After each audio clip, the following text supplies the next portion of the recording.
Primera de Tesalonicenses, capítulo 3, versos 5 al 11. Dice así la palabra: por lo cual yo, no pudiendo soportar más, envié a informarme de vuestra fe, no sea que hubiese tentado el tentador y que nuestro trabajo resulte en vano. Pero cuando Timoteo volvió de vosotros a nosotros, nos dio buenas noticias de vuestra fe y amor, y que siempre os recordáis con cariño, deseando vernos, como también nosotros a vosotros. Por ello, hermanos, en medio de nuestra necesidad y aflicción, fuimos consolados de vosotros por medio de vuestra fe. Porque ahora vivimos si vosotros estáis firmes en el Señor. Por lo cual, ¿qué acción de gracias podremos dar a Dios por vosotros, por todo el gozo con que nos gozamos a causa de vosotros, delante de nuestro Dios, orando de día y de noche con gran insistencia, para que veamos vuestro rostro y completemos lo que falta de vuestra fe? Mas el mismo Dios y Padre nuestro y nuestro Señor Jesucristo dirigirá nuestro camino a vosotros. Bueno, amén. Esta es la parte del tema que vamos a agarrar. Bueno, ayer estuvimos para entrar a hilar el tema en las tribulaciones, ¿no? Hablamos mucho de las luchas, persecuciones que tenemos, aflicciones que tenemos en esta vida, que es la forma que el enemigo lucha. Pero acá ya empieza un tema diferente, el de la buena noticia, dice, acá en el 5. Por lo cual yo también, no pudiendo soportar más, envié a informarme de vuestra fe, no sea que hubiese tentado el tentador y nuestro trabajo resulte en vano. Pero cuando Timoteo volvió de vosotros a nosotros y nos dio buena noticia de vuestra fe y amor, y que siempre nos recordáis con cariño, deseando vernos, como también nosotros a vosotros. Y por ello, hermanos, en medio de nuestra necesidad y aflicción, fuimos consolados de vosotros por medio de vuestra fe. Entonces vemos que acá dice la consolación. ¿Por qué? Porque hubo buenas noticias de que se mantenían, en este caso los tesalonicenses, firmes en el mensaje, en el camino. O sea, como siempre decimos, que se iban humillando, iban confesando sus pecados, iban luchando contra el enemigo, no se apartaban, no desistían del camino, como muchas veces pasa en el camino de Dios. ¿Por qué? Porque hay creyentes que en el momento de la tribulación, de las persecuciones, desisten. Y decimos, esto es por falta de humillación, pero también por falta de conocimiento, porque sabemos que en el camino del Señor va a haber tribulaciones, que no se acaban las luchas, las pruebas, más bien el enemigo ahí va a insistir para destruirnos, para que no sea predicado el Evangelio, para que no sean libres las almas, para que no se muestre una salida, un camino. Entonces va a presentar oposición. Entonces esto tenemos que ser conscientes, que muchos piensan que vienen al camino y que, como dicen unos que predican también la palabra por ahí, pare de sufrir. No, el sufrimiento va a seguir, pero tenemos la herramienta para salir de nuestro sufrimiento, de nuestra salida. Entonces va a estar el enemigo batallando, tratando de hacernos desistir del camino, que abandonemos el camino, que tengamos incredulidad a la palabra, que no obremos según la palabra para la liberación nuestra. Y nos quiere tener así esclavos, ajenos a la verdad, ajenos a nuestra liberación. Entonces así actúa el enemigo. Pero en este caso, de que hubo tanta persecución y tribulación, en este caso dice que se confortaron por las buenas noticias. Pablo y Silvano estaban luchados y tuvieron que enviar a Timoteo. Y Timoteo les trajo buena noticia, como dice acá en el 6. Por ello, en medio de toda nuestra necesidad, dice Pablo, y dice, y aflicción fuimos consolados por medio de vuestra fe. Entonces lo que ve acá Pablo es que valió la pena, o vale la pena, sufrir tanto esfuerzo, ¿no?, que eso significa el sufrir, cuando uno ve el buen resultado, cuando ve que el pueblo sale adelante. Yo digo, ¿no?, mi mamá, en ese sentido, habiendo luchado tantos años, ¿no?, por supuesto, cuando había salvación se alegraba, cuando veía que la obra iba bien, o hermanos que iban creciendo o iban teniendo conocimiento de la cruz, eso es motivo de gozo, ¿no? Y así también para nosotros los que estamos predicando, cuando vamos predicando la palabra y vemos que da el resultado, que la predicación toca, que la predicación conmueve, que mucha gente se siente identificado y va aprendiendo de la palabra y se le va abriendo la mente, entonces, bueno, esto decimos, vale la fuerza, vale la pena tanto esfuerzo, tanto estudio, tanto sacrificio, tanto de ponernos en el camino. ¿Por qué? Porque vemos el resultado. Entonces, así también lo tomaba Pablo. Al ver los buenos resultados, eso es lo que confortó su alma, que valió la pena y vale la pena tanto esfuerzo. ¿Por qué? Porque trae buenos resultados. Entonces, a partir de ahí entendemos, hermanos, que siempre cuando veamos el resultado, eso es lo que va a confortar nuestra alma. El esfuerzo está, pero el resultado es lo que te va a traer el gozo, la alegría. En el campo, por ejemplo, cuando se trabaja y se labra la tierra, por ejemplo, yo lo tengo de mis tíos el ejemplo. Ellos cuando plantaban el algodón y tenían que ir por las tardes a labrar la tierra, hacer todo el proceso del arado y mantener la tierra limpia, ¿no?, de todos los espinos, todos los yuyales que puedan salir. Y eso más o menos le llevaba alrededor de 4 meses hasta que germinaba la planta y hasta que llegaba a cosechar, todo un proceso, creo que alrededor de 4 meses. Y bueno, pero eso le traía después el resultado, ¿no? O sea, el sentirse contentos. ¿Por qué? Porque ese algodón germinó, porque también eso le da sustento económico. Entonces para eso se esfuerza. Y hay un esfuerzo que uno no lo ve al presente, pero al final trae ese motivo de gozo al ver el resultado.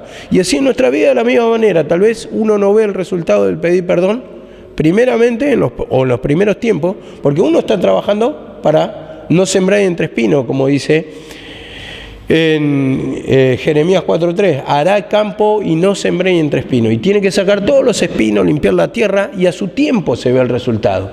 Esto es el trabajo seguro, ¿no?, que siempre lo predicamos así, lo enfocamos, porque va a haber un esfuerzo. No es que te va a venir solamente todo de arriba, que vas a decir amén, gloria a Dios, y se va a dar todo. No, tenemos que luchar contra Satanás, tenemos que hacer de la manera que lo manda la palabra, que es por escuchar la palabra y por la oración. ¿La palabra qué hace? La palabra nos muestra el pecado, nos convence y nos muestra el camino también por donde debemos caminar.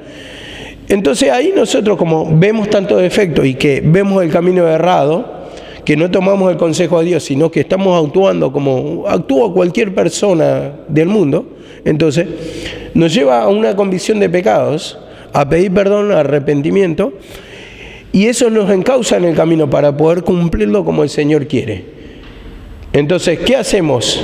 Después de escuchar la palabra, oramos, porque vemos nuestros errores, pedimos perdón, confesamos nuestra falta, y eso es lo que va a traer buen resultado, porque nos ponemos a cuenta con el Señor y el Señor va a pagar conforme, como dice, conforme a la limpieza de nuestras manos. Jehová me ha recompensado, dice la palabra. Y eso es lo bueno, hermano, de saber la palabra del Señor, que siempre vamos a ver a partir de un conocimiento, y vamos a ver todo en un panorama para poder ver cada error, dónde están los errores que, por ejemplo, en nuestra vida nos afectan, nos traen perjuicio.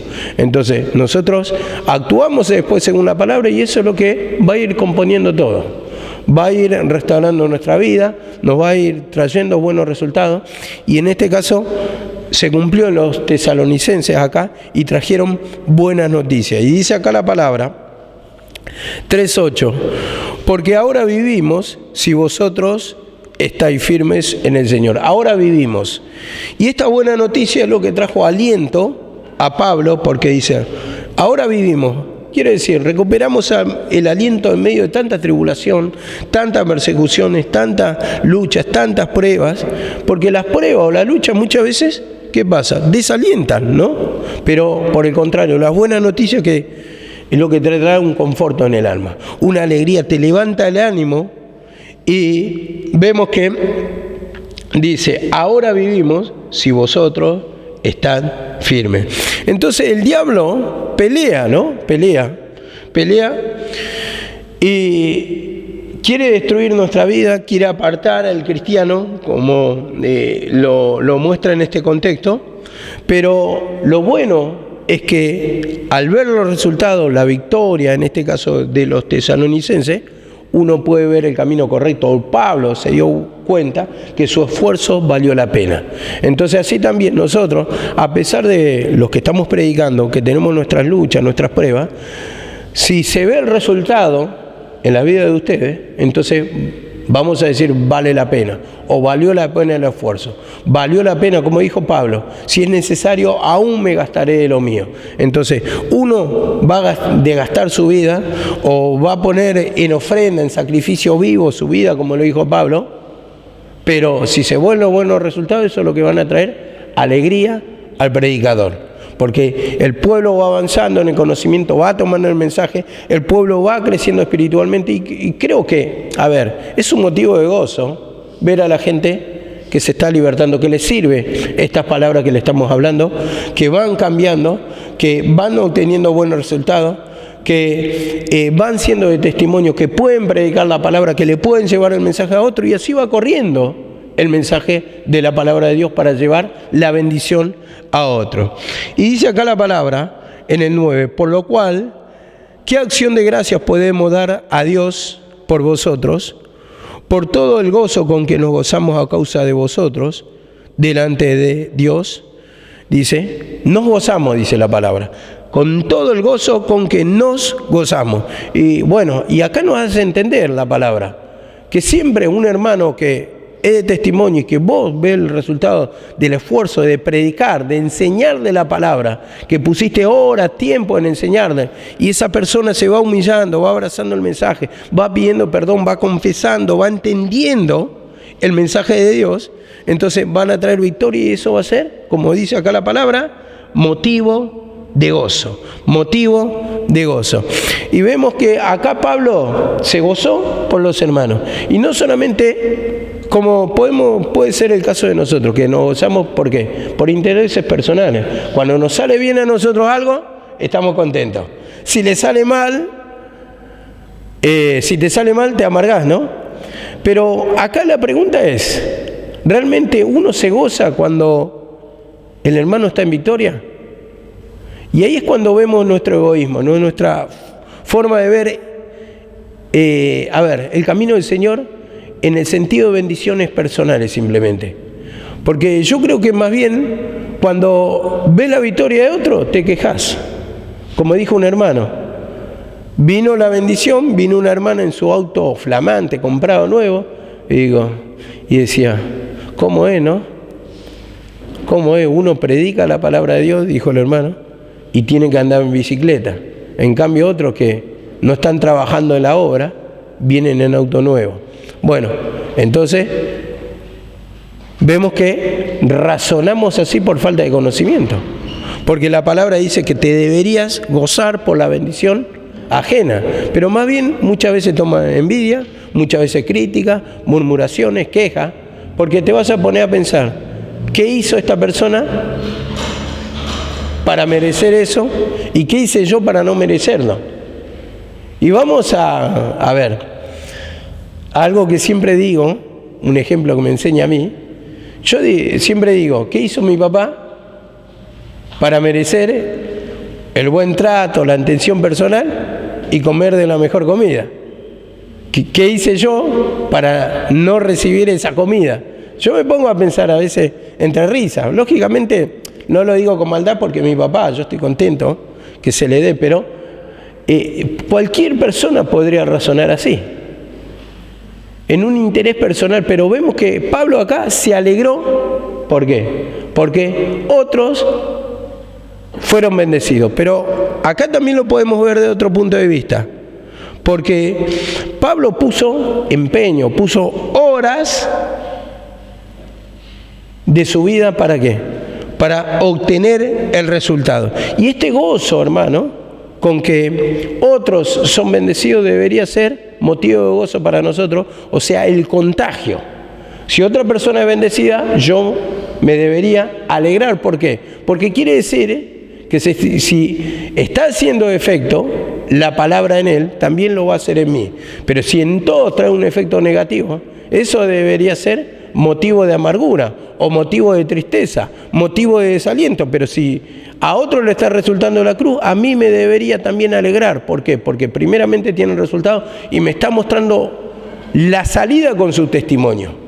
Me está mostrando que si se humilla, también tiene el buen resultado, y también yo, si me humillo, de la misma manera voy a tener el buen resultado. Y bueno, al final fue causa de gozo para Pablo, que oró tanto, que llevó la palabra a los tesalonicenses y vio el resultado de su esfuerzo. Y esto fue motivo de gozo. Y así también cuando vos ves el resultado de tu esfuerzo, también va a ser motivo de gozo en tu vida, cuando ves el buen resultado. En este caso creo que todos tenemos cuentas pendientes digo, porque la mayoría de acá que están, sus cuentas pendientes sería con su familia, algunos intereses personales, cosas que tienen complicadas en su vida, pero qué bueno es cuando van saliendo las cosas. Primeramente es aflicción, ¿no? Y en el caso que, bueno, de acá los hermanos que están haciendo los trámites, es motivo de aflicción. ¿Cuándo va a salir? ¿Cómo va a salir? Las puertas están cerradas, pero cuando se van encauzando las cosas, eso trae motivo de alegría, porque vos ves que va avanzando el tema, en la documentación, en lo que se pueda acomodar para que puedan tener su sustento, para que puedan salir adelante, para que se puedan acomodar en su vida. Eso va a traer motivo de alegría. Y entonces así cada uno tiene el motivo por qué alegrarse, pero para esto uno debe orar, debe humillarse, debe escuchar la palabra, debe ser guiado por el Señor, y el Señor siempre va a apoyar una vida, como dice la palabra: encomienda a Jehová tu camino y Él hará, o encomienda a Jehová tu obra, dice en otro versículo también, y Él también dice, y tus pensamientos serán afirmados, también dice la palabra. Entonces va a apoyar todos tus emprendimientos, siempre y cuando vos estés escuchando la palabra del Señor, le estés dando tus problemas al Señor en la oración, le estés contando para que el Señor vaya acomodando toda la situación que hoy está trunca, pero mañana puede ser motivo de alegría tuya. Dice acá la palabra, en el Lucas 15 también, un pequeño párrafo, Lucas 15:5, dice así la palabra. Esa es la parábola de la oveja perdida. Dice en el 5, y cuando la encuentra, la pone sobre sus hombros, dice, gozoso. Y después, cuando encuentra a sus amigos, le dice, gozaos conmigo porque he encontrado la oveja que se había perdido. Y en este caso se complementa con lo que venimos hablando. ¿Por qué? Porque es un motivo de alegría recuperar algo que se había perdido. En este caso tenemos todas dificultades, de una o de otra manera hay cosas que están truncadas en nuestra vida, pero necesitamos recuperar esa bendición, y cuando encontramos la bendición, la liberación, ¿qué pasa? Trae motivo de alegría. Acá encontró la oveja y dice que fue motivo de gozo. La cargó en sus hombros gozoso. Y así también cuando recuperamos nuestra bendición, va a ser motivo de alegría para nosotros. Esos resultados que queremos en nuestra vida, esas bendiciones que queremos ver en nuestra vida. Y vemos en la oveja perdida que dice que él la fue y la buscó y la encontró, dice, ¿no? La encontró. Entonces, pero esa palabra clave cuando dice la buscó. Y así también nosotros, ¿cómo vamos a buscar nuestra bendición? A través de la palabra, a través de la oración, con insistencia. Señor, perdóname, hasta, como dice la palabra en Cantar de los Cantares, hasta que apunte el día y huyan las sombras, o sea, hasta que pase la noche, me iré al monte de la mirra. ¿Y el monte de la mirra qué representa? La oración. Entonces, iré, oraré, pediré hasta que encuentre mi bendición, hasta que sea día, hasta que pase la noche. Y así tiene que ser nuestra oración hasta que realmente recuperemos esa bendición, encontremos y que haya motivo de alegría en nuestra vida. Entonces ahí es cuando nos tenemos que preguntar, ¿qué motivo de alegría estoy teniendo? ¿Cuál es el motivo de alegría en mi vida? ¿Hay motivos de alegría realmente? ¿O es toda amargura? ¿O estoy buscando? ¿O pienso que estoy buscando? ¿O estoy años invirtiendo tiempo pero no he conseguido nada? Ahí es cuando tenemos que empezar a meditar nuestra condición. Si realmente hay un motivo de alegría en este camino. Amén. Para humillarnos, para pedir perdón, para confesar, para meditar nuestra condición. Y dice la palabra 3:10, orando de noche y de día con gran insistencia para que veamos vuestro rostro y completemos lo que falte de vuestra fe. Dice acá la palabra, completemos lo que falte de vuestra fe, viendo su rostro. Entonces yo lo comparaba, ¿no?, como un amigo que vos no ves de años. Cuando lo ves, ¿qué pasa? Después de años, ¿no es motivo de alegría? ¿No sonreís cuando ya lo ve a lo lejos para saludarlo, abrazarlo? Después de un encuentro de años. Así también es lo mismo acá en este pasaje que lo cuenta de los tesalonicenses. Cuando nos veamos, va a ser, dice acá, motivo de gozo y va a completar lo que falta de vuestra fe. Entonces, todo se completa ¿en qué? En el vínculo, en la unión. Y acá iban a traer buen testimonio. Entonces, vos cómo expresás, por ejemplo, un amor o una nostalgia o un extrañar a una persona que no ves de años. Cuando te encontrás, lo expresás con gozo, ¿o no es así? Lo expresás con alegría, lo expresás con una sonrisa, con un abrazo, con un buen trato, con un diálogo de horas y horas de compartir una comida, de compartir una charla prolongada, ¿no?, de tantas cosas, tantas anécdotas del pasado y las que, por supuesto, no tenés noticia. ¿Por qué? Porque hubo una larga ausencia. Entonces eso es lo que va a completar, porque iban a contar justamente acá, en este caso los tesalonicenses, su testimonio de cómo el Señor había obrado en su vida. Y así también, hermano, nosotros cuando recuperamos el gozo va a ser el motivo de alegría para nosotros. Entonces, en ese reencuentro con el Señor es lo que va a producir el gozo. Y dice acá la palabra 3:11, mas el mismo Dios y nuestro Padre y nuestro Señor Jesucristo dirigirá nuestro camino a vosotros. Dirigirá, dice la palabra. Él es el que se va a encargar de abrir la puerta a su tiempo, en el tiempo preciso, en el tiempo establecido, cuando haya una preparación, cuando sea productivo, ¿no? Pero eso nos tenemos que encargar nosotros. Pedir perdón, orar, una preparación de palabra, tener palabra abundante, como decía el mensaje de ayer, creo que había escuchado, sí, el mensaje de ayer. Tener la palabra, porque si no hay preparación, ¿qué le vas a llevar? Si no hay instrucción de la palabra, ¿qué le vas a llevar? Le vas a llevar solamente cosas personales que estás pasando. Simplemente eso, pero ¿te edifica? Y la palabra dice que nuestro hablar, ¿cómo tiene que ser? ¿Sazonado con qué? Con sal. Entonces, dice también, vosotros sois la sal de la vida. El que va a alegrar la vida de otro. Pero si hay palabra de Cristo. Por eso dice la palabra mismo en 3:16 de Colosenses. La palabra de Cristo mora en abundancia. Tiene que haber palabra de Cristo para llevar bendición, liberación. O si no, vas a llevar solamente negatividad. ¿De qué vamos a hablar? ¿De política? ¿Está todo mal en el país?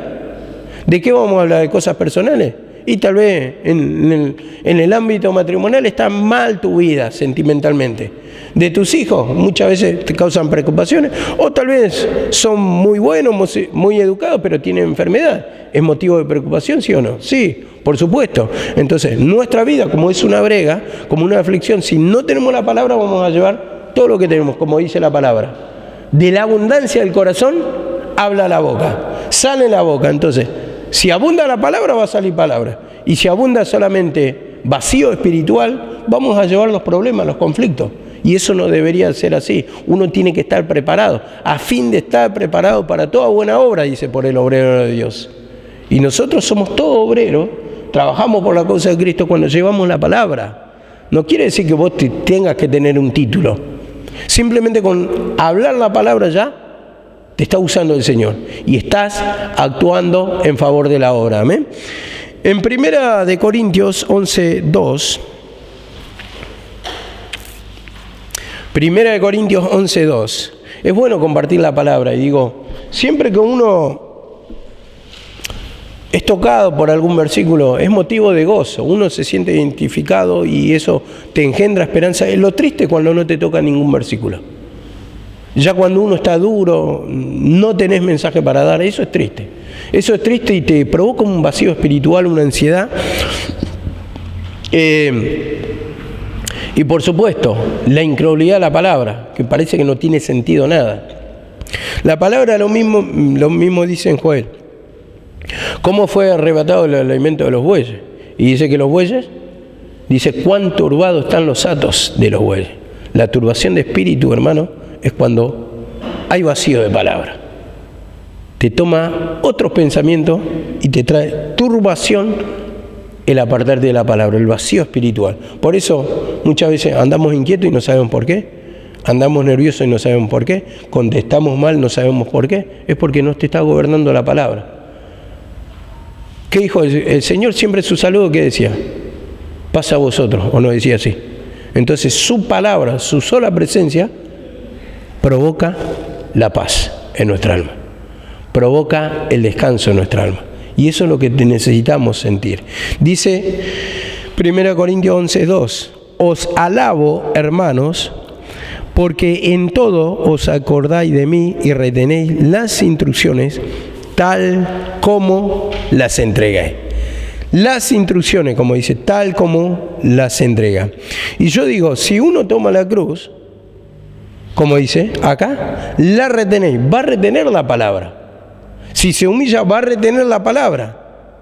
Y también dice, y os acordáis de mí en todo, dice la palabra. ¿Y qué va a traer? Va a traer buen recuerdo, ¿no? Pero si hay humillación, hay retener la cruz. Pero si no hay humillación, no hay un retener el mensaje de Dios, por el contrario, va a traer crítica. No me gustaba la iglesia porque nos obligaban a escuchar la palabra. Y bueno, como dijo Karin, ¿qué vamos a hacer en una iglesia? ¿Vamos a hacer un baile, un pub? ¿Qué vamos a hacer en una discoteca? No, por supuesto, es iglesia. Es iglesia. Y quería agregar algo más de eso, ¿no? Porque muchas veces confundimos, y en la iglesia estamos para buscar a Dios. A ver, y confundimos en el sentido de que tal vez uno espera otra cosa, que les dé otro consejo, pero nosotros vamos a usar el consejo según la palabra de Dios. O sea que todo se tiene que esperar a partir de la palabra de Dios. Yo no le puedo dar un consejo de política, un consejo de otra manera que yo no tengo conocimiento ni preparación. Entonces, lo que me resultó, lo que hay en este lugar, por ejemplo, si te va uno en el hospital, ¿de qué te van a hablar? De medicina. Y te van a dar, si tenés una enfermedad, según su conocimiento, la cura, la medicina. Entonces, si te vas a un ámbito político, ¿de qué se va a hablar? De política. Y te van a aconsejar, te van a hablar de política. Y te van a hablar también un poquito de historia, para ponerte en contexto. Pero cada ámbito, según lo que se practica. Y en este caso, como es la iglesia del Señor, no esperen otra cosa. Oración y palabra. A veces parece pesado, ¿no? Y es pesado en sí, porque la palabra de Dios dice que nosotros tenemos que golpear nuestro cuerpo, el alma, acostumbrarla a la disciplina, dice, ¿no? En 1 Corintios 9:27, sino que golpeo mi cuerpo y lo pongo en servidumbre, o sea, lo disciplino, lo acostumbro, dice, no siendo que habiendo sido heraldo para otros, venga a ser yo mismo eliminado. Heraldo, el guía, el instructor. Entonces, en este caso, hermano, nosotros tenemos que acostumbrar nuestra alma a lo que no quiere. A ver, vos te vas un primer tiempo al gimnasio, los que han ido al gimnasio saben esto, y la primera semana no podés casi ni moverte si nunca fuiste. Yo me acuerdo, me fui la primera semana y ya cuando me hicieron hacer piernas, caminaba medio así porque no podía, me dolía toda la cintura, todo. Después, cuando ya se va acostumbrando, el cuerpo se va fortaleciendo y con el tiempo ya te va pidiendo el cuerpo, te va pidiendo ese esfuerzo, y llegó un momento que pensaba solamente en hacer mucho. Gimnasia, veía los resultados, me ponía contento porque veía que mi cuerpo se iba formando y me iba pidiendo, ya no pasa a ser un esfuerzo, sino una necesidad. Y eso es lo que es un esfuerzo hoy para muchos, en la parte de la oración y la palabra, va a ser una necesidad el día de mañana, porque te vas a sentir bien, lo va a pedir mismo tu alma, la palabra y la oración. En un momento vas a decir, me hace falta entrar en comunión con Dios, voy a la iglesia, voy a escuchar la palabra, porque va a ser una necesidad tuya, te lo va a pedir tu alma, va a tener ese hambre espiritual. En la oración lo mismo, cuando sabes que estás nervioso a tu lado, mejor me voy a la oración, voy a tener que orar, y ahí es cuando le descargas todo al Señor y por supuesto va a descansar tu alma, pero ya va a ser una necesidad. Hoy es un esfuerzo, una obligación que no gusta a muchos, pero en un momento va a ser una necesidad, y eso lo van a entender a medida que vayan creciendo espiritualmente, porque cuando ya estás vacío de palabra te duele la cabeza así. Y sabes que necesitas la palabra, sabes que necesitas lectura, sabes que necesitas quebrantamiento y sabes que necesitas la oración. Y vas a leer la palabra, pero también vas a orar. Y ahí es cuando se va a sentir descansada tu alma, porque esa turbación es por la necesidad espiritual, el hambre espiritual que tiene tu alma, que te lo está pidiendo a grito, la esencia de Cristo, porque tiene hambre, va a morir o si no. Entonces, antes de que muera la presencia del Señor, entonces necesitamos alimentar nuestra alma. Dice acá la palabra en 2 de Corintios 7:6. Y tengamos en cuenta también, yo simplemente esto no se lo tiro a título personal a nadie, pero para que sean conscientes, porque yo viví en la casa de otra persona también, y después a través de los años me di cuenta que me manejé mal en su casa, un pariente mío, y después con el tiempo le pedí perdón, le pedí disculpas porque primeramente era joven, segundo había salido la primera vez de mi casa y yo creía que tenían una obligación conmigo, y en realidad por más que sean parientes no tienen ninguna obligación. Y me acuerdo que le pedí disculpas, y me tomó las disculpas, todo, por supuesto. Cuando voy me recibe bien en su casa. Bueno, y a lo que voy es que si yo el día de mañana voy a la casa de Noelia tiene su forma de manejar su hogar, y yo tengo que respetar sus reglas. Si voy a la casa del día de mañana, me voy a la casa de Freddy, cuando tenga su casa, yo voy a tener que respetar sus decisiones, él va a conducir su hogar, entonces se respeta el manejo de su hogar en él.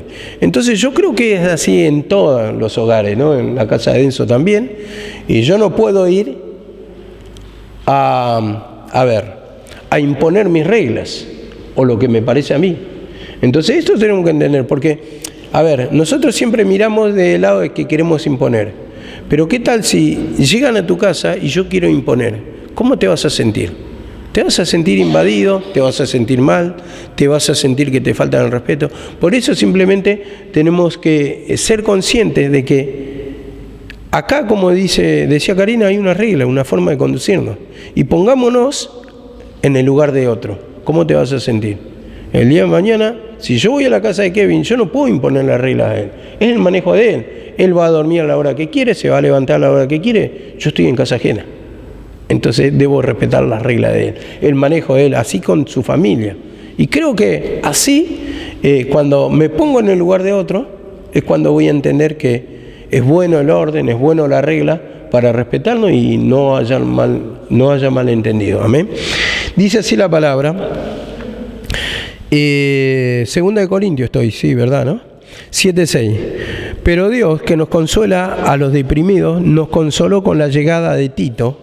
Vemos acá la palabra. Nos consoló con la llegada de Tito. Y esta parte es la que quiero tocar. Dice, Dios que consuela a los deprimidos.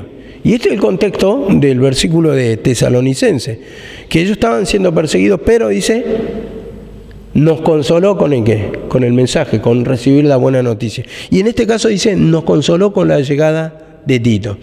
Y bueno, yo tomaba esta palabra, ¿por qué? Porque hay hermanos que con su sola presencia alegran nuestra vida, confortan nuestra vida. A ver, con su sola presencia. Y vamos a tomar algo natural. Por ejemplo, está Enzo. Y Enzo, cuando ya lo ve a Chicho, ya se ríe. Con su sola presencia ya le trae sonrisa, motivo de alegría, ¿no? Para hablar, para tener, bueno, una charla. Pero ya con su sola presencia provoca la risa o la sonrisa, el motivo de alegría. Y esto me hace acordar cuando mi mamá una vez contó que estaba muy afligida, que tenía problemas, que decía que quería cerrar la iglesia, cuando era chiquita, ¿no? La iglesia, y tenía problemas con el pastor de ese entonces. Y ella solamente oraba y decía, Señor, que no cierre la iglesia, decía ella, porque estoy a punto de cerrar la iglesia. Estaba muy enojada con el pastor y ella estaba orando solamente. Hubo unos malos entendidos y dice que vino un hermano de otra iglesia, un pastor, y dice que cuando el pastor ya cruzó el portón y lo vio, dice que eso ya sanó su corazón. Y esto es lo que tomaba de este versículo, que Tito consoló con su llegada a Pablo.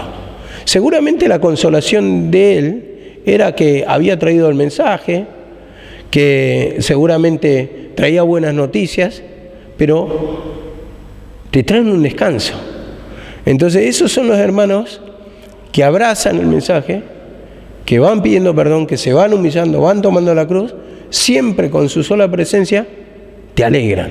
Por el contrario, cuando viene una persona caprichosa, mala, indeseable, que vos sabés que te va a traer conflicto, ¿qué te trae? ¿Preocupaciones o no? ¿No? ¿Es así?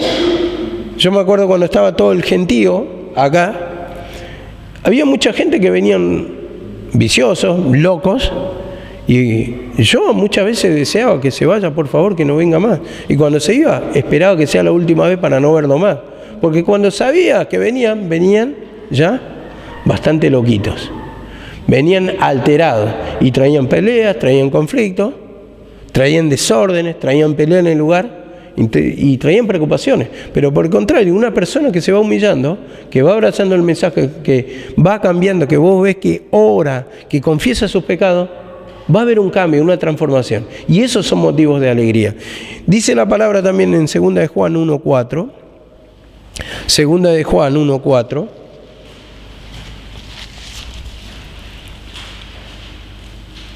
Dice así la palabra: el anciano a la señora elegida y a sus hijos, dice en el 1:1, a quienes yo amo en la verdad, y no solo yo, sino también todos los que han conocido la verdad.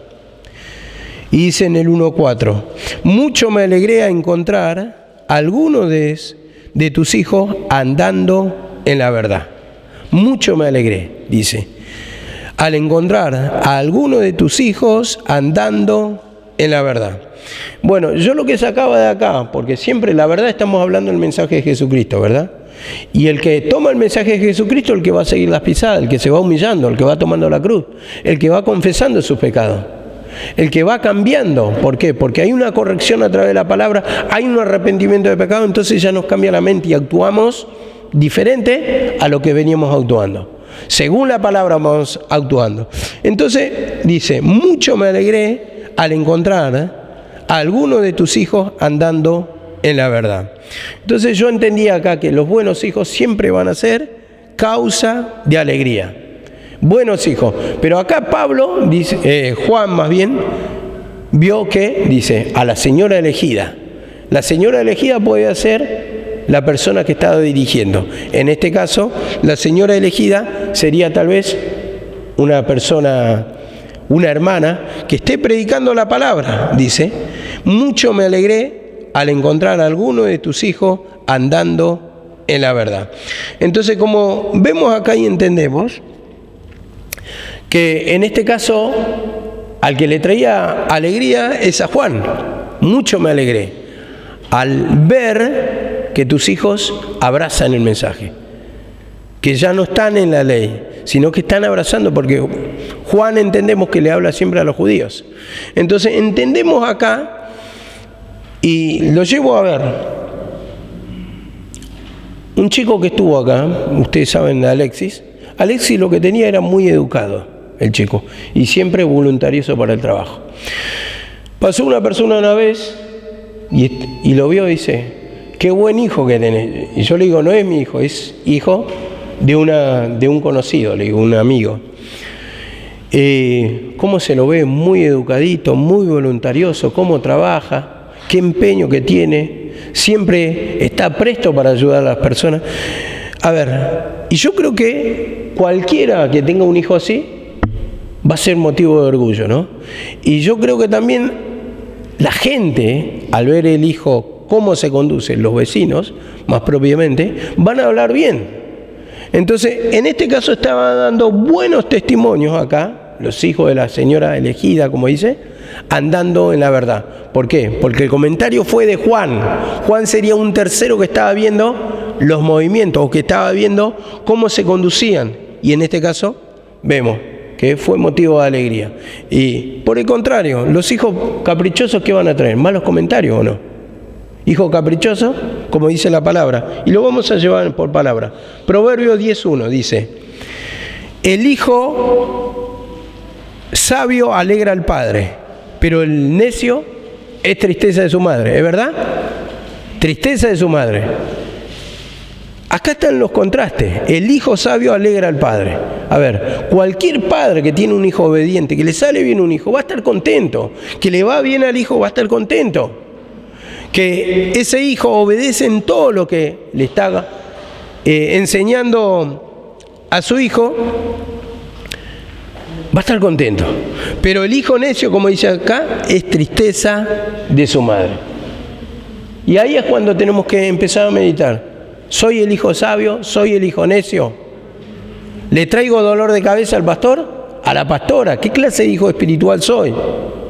Y también la relación con el Señor. ¿Realmente voy tomando la cruz? Y como dice acá también en el 17:25 de Proverbios, el hijo necio angustia a su padre y amarga a la que la engendró. Amarga, es motivo de amargura. Entonces, vemos los hijos consentidos, los hijos caprichosos, los hijos que están fuera de la presencia del Señor, vamos a hablar espiritualmente, traen solamente dolor de cabeza, traen solamente preocupaciones. ¿O no es así? Entonces, como queremos nosotros, que los que somos padres, que nos salgan bien nuestros hijos, ¿cómo andamos en la relación con el Señor? ¿Qué clase de hijos somos? Porque pretendemos la bendición o pretendemos hijos obedientes, pero yo soy un hijo desobediente de mi padre. Entonces, ¿será que el Señor va a apoyar todo lo que estoy pensando, lo que estoy emprendiendo? Y eso deberíamos preguntarnos. ¿En qué camino estamos andando? Si realmente somos motivo de alegría o somos hijos caprichosos. Y ese es el contexto de los tesalonicenses, que eran hijos obedientes, porque trajeron buena noticia. Mucho me alegré cuando trajeron las noticias. Fue motivo de alegría para Pablo. Y así nosotros deberíamos ser motivo de alegría para el Padre nuestro, para nuestro Padre Celestial. Motivo de alegría porque cuando nosotros andamos mal, como dice, causa tristeza. Cuando vos ves a tu hijo destruido, cuando vos ves a tu hijo que anda mal, que le va mal en todo, por caprichoso, por no escuchar consejo, por andar por su cabeza, por altivo, por soberbio, por consentido, te trae dolor, porque como padre te trae dolor, no le vas a decir, bueno, que se joda. Sino que vos como amás a tu hijo le querés que vaya bien en todo.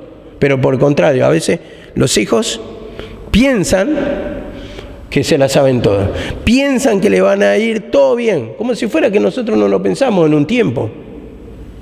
No, a vos te salió mal así porque vos elegiste mal.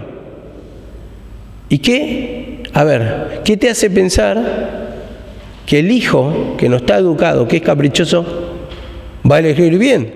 Si ni siquiera sabe el contexto de la vida, ni siquiera sabe la lucha de la vida, ni siquiera sabe las problemáticas de la vida, piensa que va a ir a trabajar, va a tener plata y que va a resolver todos sus problemas simplemente porque él sale a trabajar. Si todos trabajamos, pero todos tenemos problemas, ¿o no es así?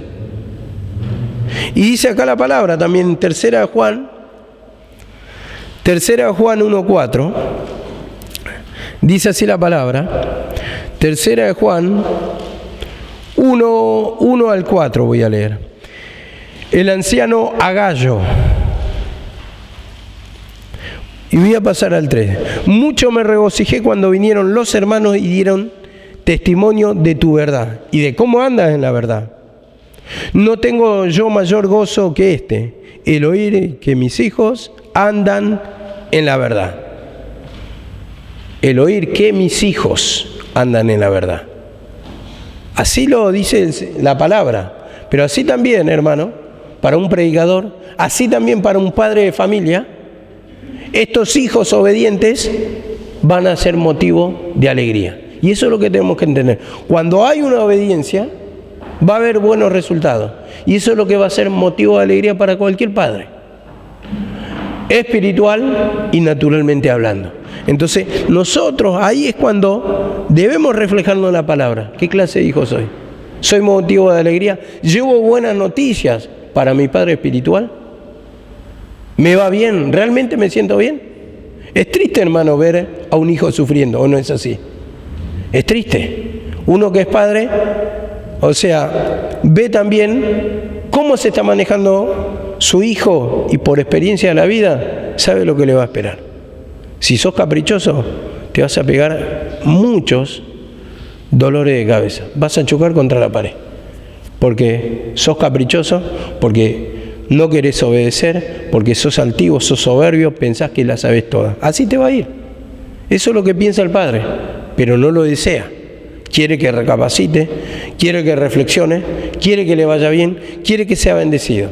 Y cuando hay un mínimo de obediencia de cambio, uno ya como padre ve un poquito de esperanza, se alegra, está contento porque va a decir, está reflexionando, se está humillando, está tomando la corrección. Y esto es lo que debemos reflejar en nuestra vida, debemos rever nuestro camino. Si no hay oración, no hay palabra, hay turbación solamente, es porque te está faltando la corrección en tu vida. Y no estamos para en esta vida llevar malas noticias, sino llevar un descanso a nuestro, primeramente, Padre de arriba, Padre espiritual y por supuesto, como hijo, a nuestros padres naturales. Amén, que el Señor los bendiga.